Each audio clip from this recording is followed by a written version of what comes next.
नमस्कार आदाब दोस्तों, तो चलिए आज फिर हम आप लोगों के लिए लाए हैं देश और दुनिया की तमाम ताज़ा बड़ी खबरें, ब्रेकिंग न्यूज हेडलाइंस एक एक करके तमाम बड़ी खबरें आपके सामने रखेंगे। सबसे पहली और बड़ी खबर में आपको बताएंगे दोस्तों कि मोदी सरकार वक्फ संशोधन कानून के बाद एक और नया कानून लाने जा रही है। इसको लेकर के बीजेपी ने खुलेआम ऐलान कर दिया है। आगे इसकी पूरी जानकारी देंगे कि दरअसल बीजेपी अब आगे कौन सा कानून लाने वाली है। साथ ही साथ अगली बड़ी खबर में आपको बताएंगे दोस्तों कि वक्फ संशोधन कानून के खिलाफ all India Muslim personal law board का बहुत बड़ा ऐलान। पूरे देश के अंदर अब वक्फ कानून को लेकर के all India Muslim personal law board एक नए प्लान पर काम कर रही है। इसको लेकर के भी ताजा अपडेट सामने आ रही है, इसकी भी जानकारी आपको देंगे। साथ ही साथ अगली बड़ी खबर में आपको बताएंगे दोस्तों कि मध्य प्रदेश के अंदर बीजेपी के नेता ने जिस तरीके से मस्जिद के सामने उन्माद फैलाने की कोशिश की, लोगों को भड़काया, यहां पर फसाद करवाया, इसके ऊपर बीजेपी नेता के खिलाफ कार्रवाई करने वाले एसपी को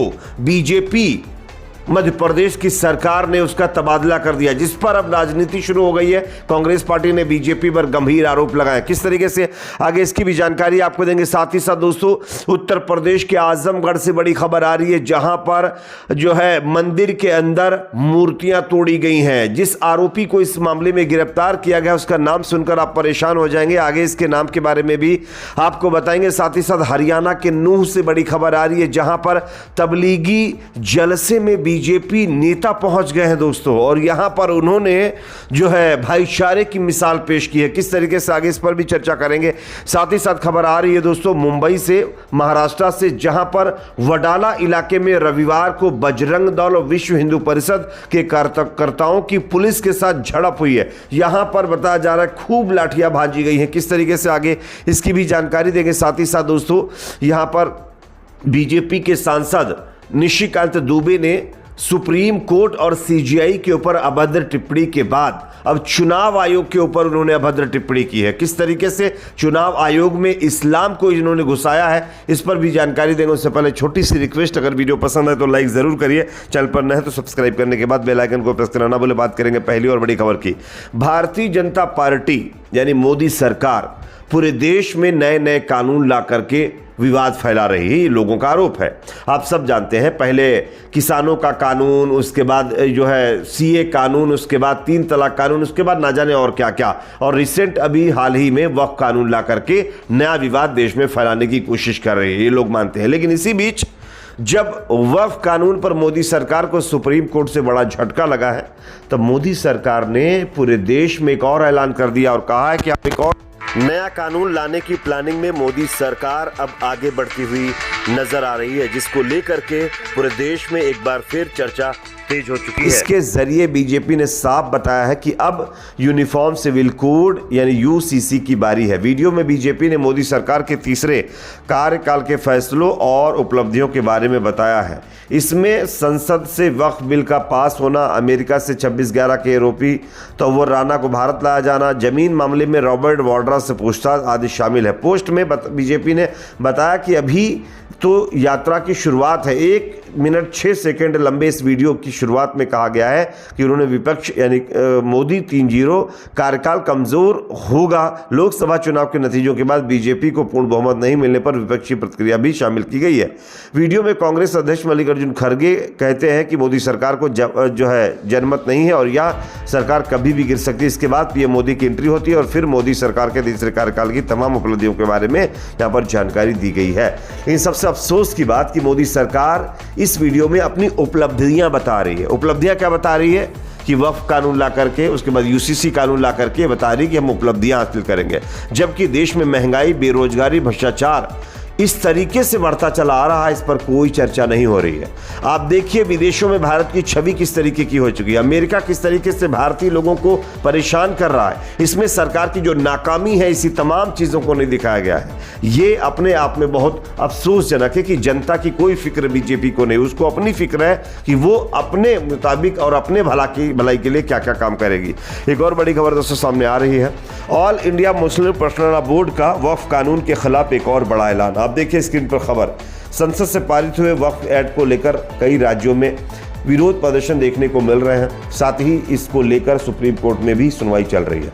ताज़ा घटनाक्रम में हैदराबाद में रविवार की रात को all India Muslim personal law board ने एक महासभा आयोजित की जिसे MIM का समर्थन मिला। इस महासभा में लगातार विरोध प्रदर्शन की घोषणा की गई। इस दौरान यह भी घोषणा की गई है कि 30 अप्रैल 2025 को ब्लैक आउट विरोध प्रदर्शन किया जाएगा वक्फ संशोधन कानून के खिलाफ, जिसमें रात 9 बजे घरों की सभी लाइटें बंद रहेंगी। हैदराबाद में MIM के मुख्यालय दारुस्सलाम में आयोजित वक्फ बचाओ संविधान बचाओ जनसभा में 32 गुल विरोध प्रदर्शन का ऐलान किया गया। इस बैठक में कांग्रेस, भारत राष्ट्र समिति, कांग्रेस पार्टी और द्रविड़ यानी DMK समेत कई पार्टियों के सदस्य और हजारों लोग शामिल हुए हैं। यहां पर मुसलमानों को खत्म करने वाली ताकतों के खिलाफ आंदोलन करने की बात ओवैसी की तरफ से कही गई है। तो ये अपने आप में दोस्तों बहुत बड़ा ऐलान है all India Muslim personal law board का कि अब 30 अप्रैल 2025 को ब्लैक आउट विरोध किया जाएगा और घरों की लाइटें बंद करके वक्फ कानून के खिलाफ अपना विरोध लोग दर्ज करेंगे। एक और बड़ी खबर सामने आ रही है दोस्तों, यहां पर जो है मध्य प्रदेश से, जहां पर बीजेपी के नेता के खिलाफ कार्रवाई करने वाले SP का तबादला कर दिया गया है और इस पर अब विवाद शुरू हो गया है। दरअसल गुना SP संजीव कुमार सिन्हा को हटाने पर सियासत शुरू हो गई है। इस मामले में कांग्रेस ने सरकार को घेरा है। पूर्व विधायक कुणाल चौधरी ने कहा है कि शहर को दंगे में धकेलने की साजिश कर रहे भाजपा पार्षदों पर SP FIR करते हैं ताकि जनता शांति से रहे, फिर FIR की तो तत्काल ट्रांसफर कर हटा दिया जाता है। इधर बीजेपी ने पलटवार करते हुए कहा है कि गुना में दंगाइयों के समर्थन में कांग्रेस खड़ी हुई है, जबकि आप सब लोगों ने देखा कि दंगाई कौन थे। बीजेपी के नेता को खुलेआम दंगा भड़काते हुए यहां पर पकड़ा गया और SP ने उनके ऊपर FIR दर्ज की, केस दर्ज किया है।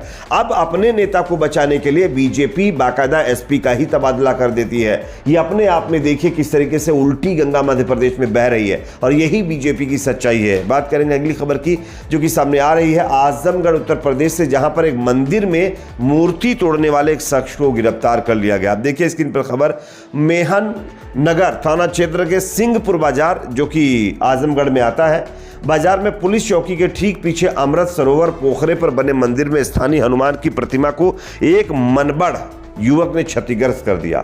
आरोपी ने मंदिर में रखे त्रिशूल को उखाड़ लिया और विरोध करने वाले स्थानीय लोगों को दौड़ा लिया।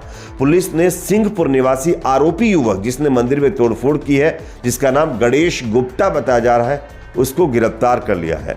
आरोपी ने पुलिस पर भी हमला करने की कोशिश की लेकिन पुलिस ने उसे काबू में कर लिया। तो आप देख सकते हैं एक और मंदिर पर हमला करने वाला ये जो है गणेश गुप्ता गिरफ्तार किया गया। एक और बड़ी खबर दोस्तों सामने यहाँ पर आ रही है हरियाणा के नूह से, जहां पर तबलीगी जमात के जलसे में बीजेपी नेता शामिल होने के लिए पहुंच गए हैं और उनका कहना है कि वो एक दूसरे के धर्म का सम्मान करना चाहते हैं, इसलिए तबलीगी जमात के जलसे में बीजेपी नेता पहुंचे हैं। तो ये अपने आप में एक अलग मिरेकल देखने को मिला है। एक और बड़ी खबर दोस्तों सामने आ रही है, मुंबई के अंदर विश्व हिंदू परिषद और बजरंग दल के लोगों के ऊपर पुलिस वालों ने जबरदस्त तरीके से लाठी भांजी है, जिसमें कई लोगों के घायल होने की खबर सामने आ रही है। बताया जा रहा है कि यहाँ पर जो है रामनवमी के उपलब्ध में शोभा यात्रा निकालने के लिए बडाला के बरकत अली चौक पर एकत्र हुए हिंदू संगठनों का आरोप है कि पुलिस ने उन्हें शोभा यात्रा निकालने की अनुमति नहीं दी और जबरन रोकने की कोशिश की, जिसके बाद दोनों बजरंग दल और पुलिस वालों के बीच झड़प हुई, जिसमें खूब लाठियां भाजी गई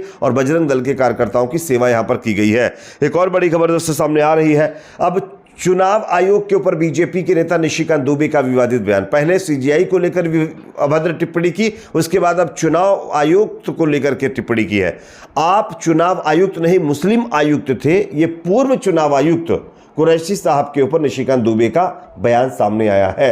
सुप्रीम कोर्ट और CGI के बाद पूर्व CEC पर बरसे बीजेपी सांसद निशिकांत दुबे। ये अपने आप में दिखाता है बीजेपी नेता कितने जुबान के बड़े हो चुके हैं और इनके मुंह में जो भी आता है वो बोल देते हैं। इनको किसी की फिक्र नहीं, ना कानून का इनको खौफ है। इस पर आपकी राय कमेंट सेक्शन में रखिए। वीडियो पसंद है तो लाइक करिए, शेयर करिए, चैनल पर नए तो सब्सक्राइब जरूर करें।